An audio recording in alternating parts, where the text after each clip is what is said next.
টানা ভারী বর্ষণে পাহাড় ধসে বান্দরবান ও কক্সবাজারে নারী ও শিশুসহ অন্তত 7 জনের মৃত্যু হয়েছে। এর মধ্যে বান্দরবানের লামায় 2টি পরিবারের 5 জন এবং কক্সবাজারের চকরিয়ায় 2 শিশু নিহত হয়েছে। দুর্যোগ মোকাবেলায় সব ধরনের পর্যটন কেন্দ্র বন্ধ ঘোষণা করেছে প্রশাসন।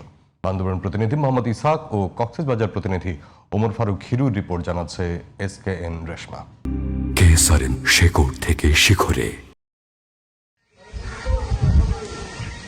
উজান থেকে নেমে আসা পাহাড়ি ঢলে বান্দরবানে পানিবন্দী হয়ে চরম দুর্ভোগে পড়েছেন হাজারো মানুষ। সদরের আর্মিপাড়া, শেরেবাংলা নগর, ওয়াবদা ব্রিজ এলাকা, বালাঘাটা ও ইসলামপুর সহ নদীর তীরবর্তী বাড়িঘর সহ বেশ কিছু এলাকা প্লাবিত হয়েছে।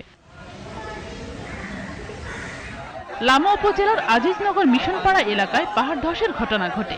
এতে মাটির নিচে চাপা পড়ে একই পরিবারের 3 জন সহ মোট 5 জন প্রাণ হারান। নিহতরা হলেন মোহাম্মদ ইউনুস, তার স্ত্রী রানু আক্তার এবং তাদের 4 বছরের শিশু সন্তান সুলেমান।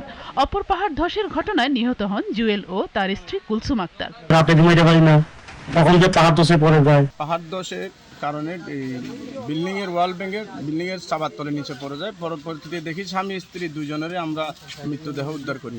সাঙ্গু ও মাতামুহুরী নদীর পানি বৃদ্ধি পেয়ে পাহাড় ধসের ঝুঁকি বাড়ায় জননিরাপত্তার স্বার্থে আগামী 12 জুলাই 2026 পর্যন্ত বান্দরবানের সব পর্যটন কেন্দ্র, ঝর্ণা, পাহাড়ি ট্রেইল এবং নদীপথে ভ্রমণে নিষেধাজ্ঞা জারি করেছে জেলা প্রশাসন। ঘরবাড়ি সব পানি উঠে ডুবে গেছে। পানি উঠতে যায়, কই যাবো বুঝতেছি না। রাস্তাঘাট খুলে দিলে আমাদের অনেক উপকার হবে। এদিকে কক্সবাজারের চকরিয়া মৎস্যনিয়া কাটা এলাকায় পাহাড় ধসে মাটি চাপা পড়ে মারা যান 2 শিশু।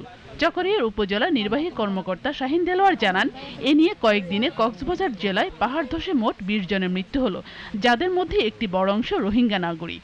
খবর পেয়ে আমাদের উপজেলা প্রশাসন এবং সরকারের পক্ষ থেকে এসেছি। আমরা তাদের খোঁজখবর নিয়েছি, তাদের সমবেদনা জানিয়েছি। আর আমরা ইনস্ট্যান্টলি আর কি ইমিডিয়েটলি 20,000 করে টাকা আবন্টনের জন্য দিয়েছি। আর কিছু শুকনা খাবার দিয়েছি। পরিস্থিতি স্বাভাবিক না হওয়া পর্যন্ত প্রশাসনের পক্ষ থেকে সবাইকে সতর্ক থাকার আহ্বান জানানো হয়েছে। SKN Reshma, GTV news.